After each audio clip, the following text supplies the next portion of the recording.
108,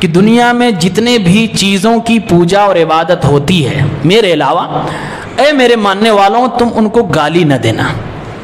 یہ چیز مسلمانوں کو سمجھنی ہے. گالی نہ دینا، برا بھلا نہ کہنا، ان کا مذاق نہ اڑانا. کیوں؟ گناہ ہے، جائز نہیں ہے؟ جائز ہے، درست ہے.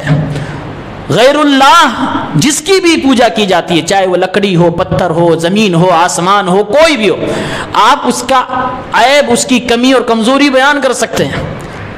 لیکن اللہ نے فرمایا کہ ایسے نہ بیان کرنا کہ جو گالی لگے، ایسے نہ کرنا کہ جو استہزاء اور مذاق لگے. کیوں؟ اس لیے کہ تم تو پڑھے لکھے ہو، سامنے والا نرا جاہل ہے. سامنے والا تمہارا بھی دشمن ہے، تمہارے رب کا بھی دشمن ہے. تم ادب سے پیش کر آؤ گے، وہ تمہارے رب کو بھی گالی دے گا، تم کو بھی گالی دے گا. تو اپنے رب کو گالی دینے کی وجہ تم کبھی نہ بننا. تم کوئی ایسی حرکت نہ کرنا کہ کوئی تمہیں اور تمہارے رب کو گالی دے. فرمایا اللہ نے وَلَا تَسُبُّوا الَّذِينَ يَدْعُونَ مِن دُونِ اللَّهِ، تم ان لوگوں کو گالیاں نہ دینا جو اللہ رب العالمین کے علاوہ پوجے جاتے ہیں. فَيَسُبُّ اللَّهَ عَدْوًا بِغَيْرِ عِلْمٍ، وہ لوگ جاہلانہ ضد سے گزر کر دشمنی میں تمہارے رب کو گالی دے لیں گے اور ان کو علم بھی نہ ہوگا. وہ تو جاہل ہیں، وہ تو نرے جاہل ہے. اللہ نے فرمایا گالیاں نہ دینا. اس کو ایک مثال سے سمجھے. اللہ کے نبی صلی اللہ علیہ وسلم نے ایک بار کہا اپنے ماں باپ کو گالی نہ دو. صحابہ نے فرمایا وَهَلْ يَشْتِمُ الرَّجُلُ أَبَاهُ، کوئی بے وقوف اپنے باپ اور ماں کو بھی گالی دیتا ہے کیا؟ تو آپ صلی اللہ علیہ وسلم نے فرمایا ہاں. کہا تم سامنے والے کسی انسان کے ماں باپ کو گالی دو، وہ پلٹ کے تمہارے ماں باپ کو گالی دے، تو تمہارے ماں باپ کو جو گالی پڑی کیوں پڑی؟ تم نے پہلے گالی دی تھی. گویا کہ اپنے ماں باپ کی گالی کی وجہ بھی تم نہ بنو. اتنا احترام ماں باپ کا کرو. ایسے ہی جبکہ گالی دینا پوری طور سے حرام ہے، جائز ہی نہیں ہے. کسی کے ماں باپ کو ہو یا اپنے ماں باپ کو گالی دینا جائز ہی نہیں. لیکن یہاں غیر اللہ جو معبودان باطلہ ہیں ان کی کمی بیان کرنا جائز ہے، درست ہے. پھر بھی اللہ فرما رہا ہے اگر تمہارے کسی درست اور جائز کام سے بڑا نقصان ہو، تمہارے رب کے شان میں گستاخی ہو، تو وہ جائز و درست کام بھی تم نہ کرنا. ایک چیز یہاں سمجھنے کی ہے اور یہ نقطہ غور سے سمجھنا چاہیے. جب آپ کو کہا جا رہا ہے، ہمیں کہا جا رہا ہے غیر اللہ کو گالی نہ دو، برا بھلا نہ کہو، مذاق نہ بناؤ، استہزاء نہ کرو، کہیں ایسا نہ ہو سامنے والا جہالت میں تمہارے رب کو گالی دے. یعنی اپنے رب کو گالی دینے کی وجہ بھی تم نہ بنو. مسلمانوں، جو اسلام کہتا اپنے رب کی گالی دینے کی وجہ بھی نہ بنو. تم کوئی ایسی حرکت بھی نہ کرو کہ سامنے والا تمہارے رب کو گالی دے. وہ اسلام ان لوگوں کے بارے میں کیا کہے گا جو ڈائریکٹ اپنے رب کو گالی دیتے ہو. مسلمانوں، اللہ رب العالمین کو سب سے بڑی گالی یہ ہے کہ اللہ کے ساتھ شرک کیا جائے. اگر ایک مسلمان کو کہا جا رہا ہے اے مسلمانوں تم کوئی ایسی حرکت نہ کرنا، کوئی جائز و درست کام بھی نہ کرنا جس کے پاداش میں، جس کے بدلے میں تمہارے رب کو گالی دی جائے، اس مسلمان سے اگر یہ امید کی جائے کہ وہ مسلمان اللہ رب العالمین کو گالی دے گا، کتنا بدنصیب مسلمان ہوگا، کتنا محروم مسلمان ہوگا. صحیح بخاری کی روایت ہے، اللہ رب العالمین نے بیان فرمایا شتمنی ابن آدم وما ينبغي له ان يشتمني. ابن آدم کی اولاد، میرا مخلوق، میرا بندہ مجھے گالیاں دیتا ہے جبکہ اسے مناسب نہیں، اس کو جچتا ہی نہیں ہے کہ اپنے پیدا کرنے والے کو گالی دے، اپنے رب کو گالیوں سے نوازے. اللہ رب العالمین فرما رہا ہے یہ آدم کا بچہ مجھے گالی دیتا ہے، اس کو گالی دینا زیب نہیں دیتا. اللہ کے نبی فرماتے ہیں کہ اللہ رب العالمین کو گالی دینے کا مطلب یہ ہے جو بندہ یہ کہتا ہے کہ اللہ تعالیٰ نے شادی کی ہے، نعوذ باللہ اللہ کی بیوی ہے، نعوذ باللہ اللہ رب العالمین کا بیٹا ہے، یہ انتہائی زیادہ خطرناک شرکیہ جملہ ہے.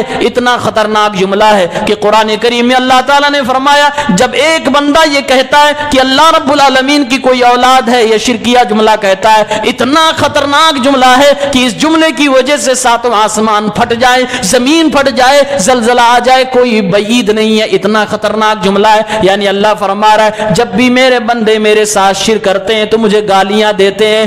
اس لیے مسلمانوں، جس رب نے تمہیں اللہ رب العالمین کو گالی دینے کا سبب اور ذریعہ بننے سے منع فرمایا ہو، تمہیں کبھی اجازت نہیں دے گا کہ تم اپنے رب کے ساتھ شرک کرو اور اپنے اللہ کو گالی دو. اس لیے ہمیں اور آپ کو شرک سے کوسوں دور رہنا چاہیے۔ مشرک لوگ اللہ کو گالی دیتے ہیں، اس لیے ہم اور آپ کو مشرکوں سے محبت نہیں کرنی ہے۔ مشرکوں کو سمجھائیے کہ وہ اللہ رب العالمین کو گالی نہ دیا کریں۔ آپ اور ہم جانے انجانے میں اگر شرک کر جائیں تو یہ اللہ کو گالی جیسے ہوتا ہے۔ اللہ تعالی ہم سب کو شرک سے توبہ کرنے کی توفیق عنایت فرمائے۔ پروردگار ہم سب کے عقائد کو درست فرمائے، ہمیں توحید پرست بنائے، آمین یا رب العالمین۔ وآخر دعوانا ان الحمدللہ رب العالمین۔ السلام علیکم۔